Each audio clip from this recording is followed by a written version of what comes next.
I'm Dr. Stockwell, and I am very pleased to present Alex Hurd, who is my research student for the past 2.5 years or so. And Alex came to my office interested in my research, and I liked him immediately. And I asked him to be in my lab immediately, because that is the #1 thing that you have to do to get into my lab, is just be somebody that I like. And what I like about Alex so much is that he assimilates new information so quickly. So when he was fairly new in the lab, I taught him how to run a DNA gel. And then about a week later, somebody else came in. It was one of the ISAT students. And I said, I'm really in a hurry. Alex, can you teach these other students how to run a gel? And I was still there. I was working on my computer doing whatever, emailing probably. And Alex was teaching them how to run this gel. I just taught it to him a week ago, and it was like it was me saying it. Everything that I told him, he had assimilated and was telling them, and he had no preparation. He just did this on the fly. So I was just always impressed with that. I was just served as a recommender for him for a job that he has for the summer, and I told him that story in the phone interview. But what is particularly special about Alex is that he doesn't only just take in stuff and regurgitate it back. He's really good at calling me on when I make mistakes. So just another story, just yesterday, or was it Wednesday? We were looking through his presentation, and I was giving him all these notes, about things that he could change. And I misspoke. I got something mixed up with his results. And he started writing it down, and he's like, but no, that's not what my results are showing. And he had the confidence and the wherewithal to realize I had said something wrong and then to correct me on that. So I love being around people like that who can teach me something. And Alex has certainly taught me a lot. And hopefully today he can teach you a little something. Alex is a biotech major. Just so you know, this is an ISAT symposium, but biotechnology is a shared program between ISAT biology and chemistry. And so his training is a little bit different than some of the ISAT students that you've been seeing in other presentations. So he's really going to be focusing more on the science and the technology behind his project, as opposed to some of the other social contexts and interdisciplinary nature of some of the other projects you might have seen. So. Well, that was a really nice introduction. I really don't pay attention to some of those small stories that you catch, but Dr. Stockwell's been a great mentor to me. She's really taught me a lot. I'm going to an internship this summer with HemoShear, and I couldn't feel more confident going in with everything she's taught me. So it's a bittersweet. I'm really excited to go to my internship. I'm really going to miss her lab. I've made a little home there, and it's a little special spot for me where I get my own lab and do whatever I want. But I'm really excited for my next step. But again, I'd like to thank her for letting me in her lab in the first place 2 years ago.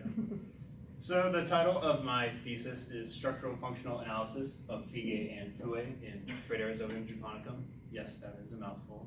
But this is just an honors thesis. I started pursuing this at the beginning of the year, and I'll be submitting my thesis in about a week or so. So I'll start with some background on my organism. I have Brederozobium japonicum is a gram-negative bacteria. So it has both a kind of thin inner membrane and a larger, thicker outer membrane. Brederozobium japonicum is also a non-pathogen towards humans, so it won't infect you and release toxins and kill you, but you should still handle it properly with sterile techniques. So don't eat it, don't touch it, and don't do anything you want to do with other bacteria. Brederozobium japonicum also has a very slow growth rate. It takes about a week to get that plate growth that's on the right. That's just me taking a pipette tip, getting some bacteria from another plate and streaking it out. For some perspective, E. coli takes about a couple hours to have that same growth, so it just takes forever, and that just means that research with it is very time-consuming and requires patience. Some other background about Brederozobium japonicum: it was originally believed that there were 2 strains. There was USDA 110 and 61A152, but about a year or so ago, some researchers in the field had determined that USDA 110 is its own species, actually. So some other researchers in the field, including Dr. Stockwell, still treat both of those strains as the same species since they're very similar, but the most recent research has identified them as 2 different species. The most important thing about Brederozobium japonicum is its symbiosis with soybean plants. This is a very unique mutualistic relationship where both organisms have some sort of benefit. The symbiosis has a very complex molecular dialogue to start this whole symbiosis process. The plants will release isoflavonoids into the soil, and the bacteria will receive this signal with interactions on the outer membrane. In a response, so a dialogue, the bacteria will release nod factors, which the plant will interact with the roots, and the nod factors will cause the root hairs on the plants to curl like this and make a shepherd's crook. Eventually, the bacteria will position themselves in that little shepherd's crook, and they'll start the infection thread process.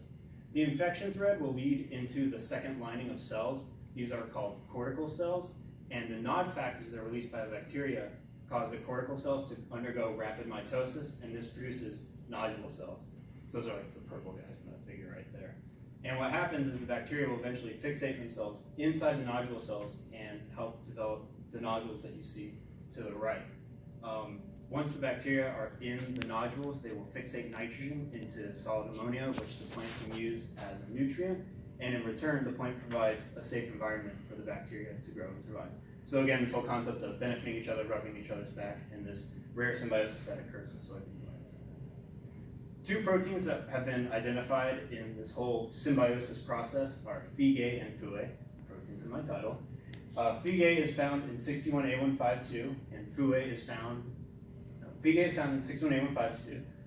FUE is found in USDA 110. Previous research has identified that both FIGA and FUE are needed for ferrochrome uptake. If you look at the aerial view, the proteins make this hole in the outer membrane, and they allow molecules to go in and out of. One of the molecules is ferrochrome. It's a iron-specific binding protein that binds to iron and allows it to go in and out of the cell, so the bacteria uses iron as a nutrient. And if you look at the two proteins, you'll see they're fairly similar. They're about 84% similarity, actually, if you line up the amino acid sequences and compare them. I've circled a couple of spots of noticeable difference by just looking at it. And you would think that with their similarity in structure, they would also be similar in this whole symbiosis process. But it actually turns out that FIGA is required for symbiosis, but FUE is not. So that's an interesting result. You'd think they'd be the same thing because they look similar. Dr. Stockwell has identified that the N-terminal domain is the largest region of difference between these two proteins. So this is where she kind of guided me into my hypothesis and my thesis, where I should study the N-terminal domain of these two proteins and try to figure out, is there any relevance to it? Is the N-terminal domain contributing to the symbiosis with FIGA and not with FUE? So my hypothesis for this research, I believe that the N-terminal domain of FIGA is required for functional symbiosis between Bradyrhizobacterium vintroponicum and soybean plants. To address this hypothesis, I am going to alter the N-terminal domain of both FIGA and the FUE proteins, and I'm going to observe and see if the ferrochrome uptake and the symbiosis are altered at all, and might maybe clue in as to what that N-terminal domain specifically does.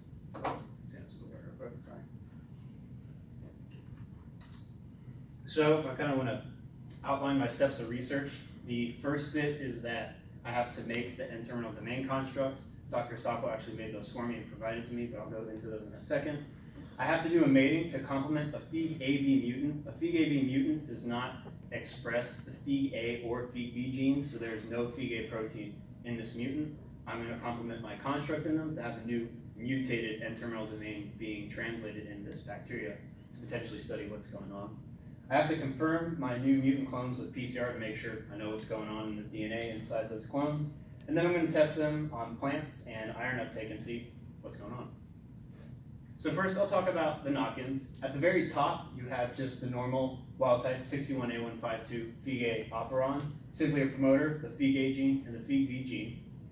Underneath, I have two scenarios where I've taken the one N-terminal domain of one protein and I've paired it with the opposite protein. So the first scenario being the FUE N-terminal domain with the FIG-A gene, and then the next one being the FIG-A N-terminal domain with the FUE gene. The point of these two knock-ins is I'll be able to observe and see what happens if FIG-A has a different N-terminal domain and what that might produce with a symbiosis. Also, I can look to see if maybe FUE is needed for symbiosis if it has that FIG-A N-terminal domain, which would be great evidence for that. The N-terminal domain is needed for symbiosis. The third scenario I have at the bottom is the deletion of the N-terminal domain. I haven't explained this, but I'll go over this real quickly. If you were to take that beta barrel protein and stretch it out all the way, the N-terminal domain would be the very front portion of the protein, the first thing that's made.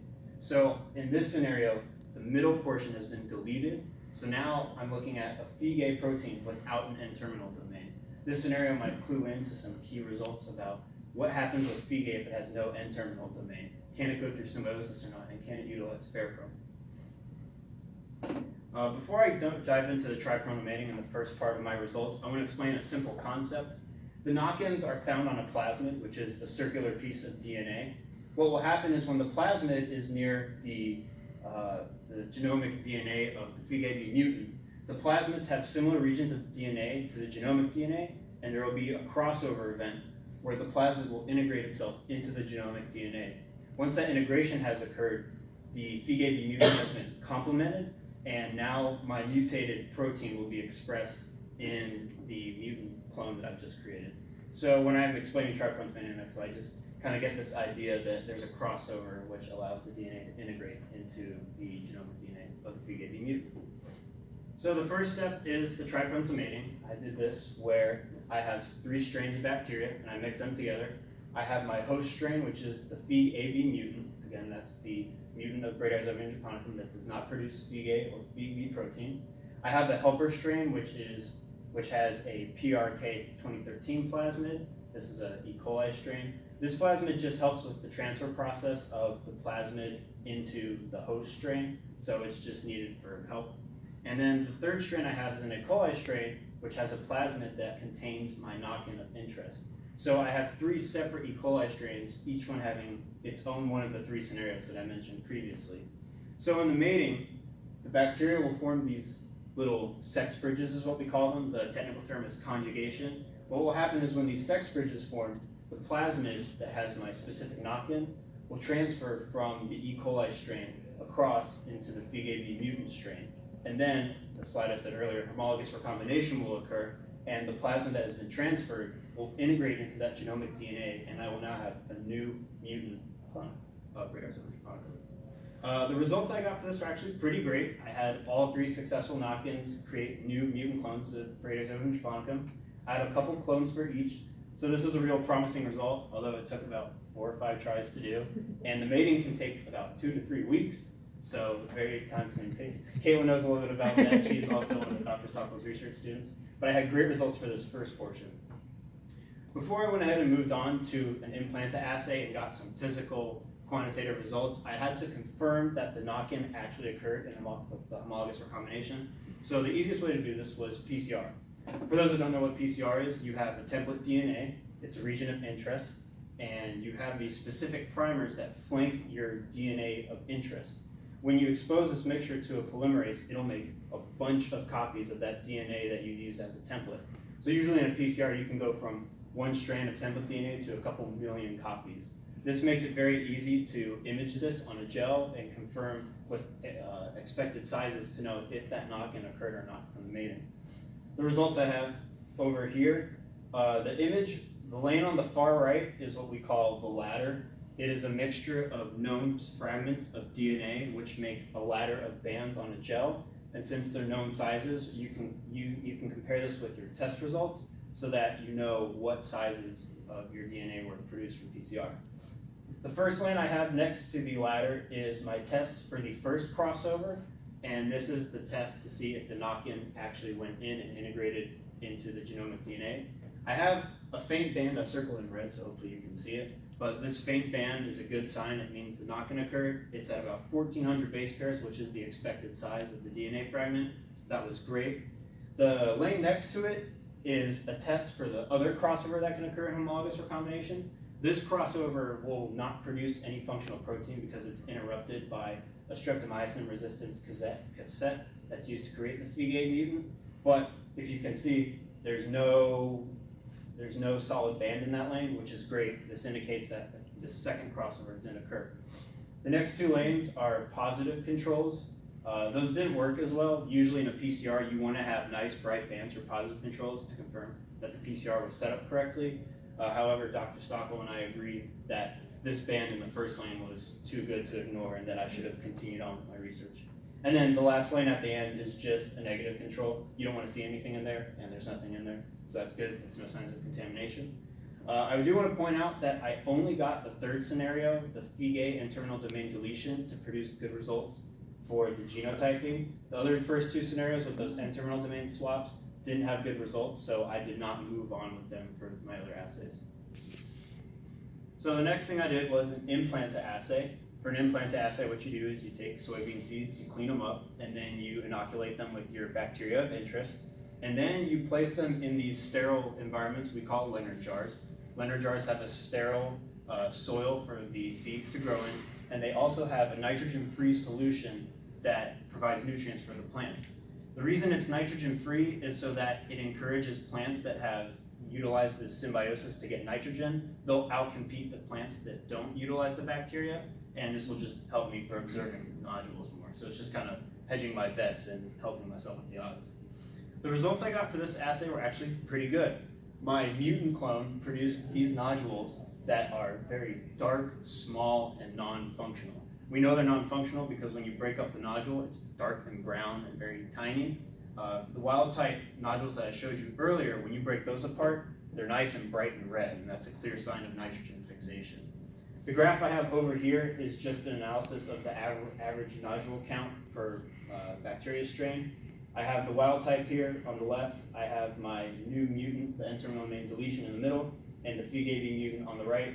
The point of this graph is just to show that my mutant clone produces nodules at about the same rate as both the wild type and the FIG-AB mutant. And that's just a sign that my mutant clone is behaving normally for the most part.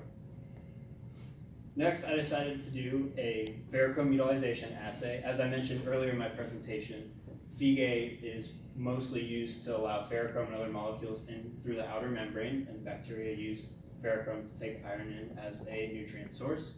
For a ferrochrome utilization assay, you make a media where you have an iron chelator in it, and this iron chelator is very greedy. It binds specifically to iron, and it takes away all the iron in the environment of the media. What you do is I mix this media with my bacteria, so I've created an environment where there's bacteria all around the plate, but there's also, it's a very iron-low environment. After the plate has settled, I poke a hole in the center, and I provide an iron source in the center. The test is ferrochrome, which would be used by FIG-A, and I also have a positive control, which is hemin, which is just a very rich iron source. The bacteria that are near the middle of that, where the iron source is, will start to produce a growth halo, since they have an iron source, while the bacteria on the edge have no source of iron and can't grow. We use the growth halos to determine if the bacteria that we're testing can utilize ferrochrome or not. Sadly, my results for this didn't go so well. The wild type used ferrochrome, which is great, that was expected. The FIG-AB mutant did not use ferrochrome, which is expected because it does not produce functional FIG-A. But it was expected that my FIG-AB mutant, the N-terminal domain deletion, it was supposed to use ferrochrome because only the N-terminal domain was gone. The rest of that beta barrel was still present. So you would assume that ferrochrome can still cross through the outer membrane and be used by the bacteria. But it turns out that my mutant did not do this. Dr. Stoppel and I aren't sure if maybe the system is more complex than we thought, or maybe something had occurred in the plates and maybe the iron source wasn't good, but I'm going to be redoing this assay again, which I'll explain in a little while. Some other results I got, again, as I mentioned earlier, the first two scenarios, the FIG-A N-terminal domain swap and the FUA N-terminal domain swap, did not produce good genotyping results, so I did not move on with them for either of my assays. And also, I did a really recent implant assay where my mutant clone produced both wild type and non-functional nodules within the same plants. It's really interesting, and I'm not 100% sure why it occurred. I think that maybe sometimes in nature, any mutations that occur can be suppressed, and any bacteria cells that suppress this mutation naturally will outcompete the mutated bacteria, and that's why we might be seeing a competition of two different bacterial strains growing on the same plant. Thus why two nodules were observed on the same plants. I decided that I could make a conclusion from this. Again, looking at my hypothesis, does the N-terminal of FIG-A play a role in symbiosis? And my conclusion is yes, it does. The N-terminus of FIG-A is needed for functional symbiosis to occur.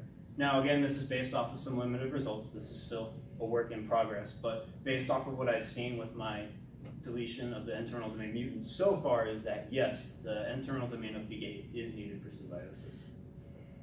I'm still working on this a little bit. I'm waiting on the results on another implant assay. I'm also planning to do another ferrochrome utilization assay next week.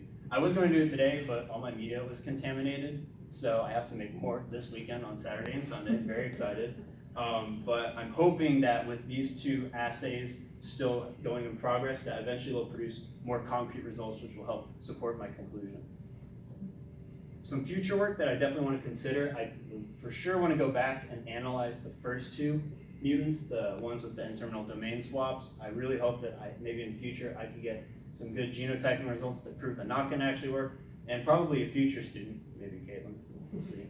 She might go back and revisit these, especially if the genotyping finally produces some good results.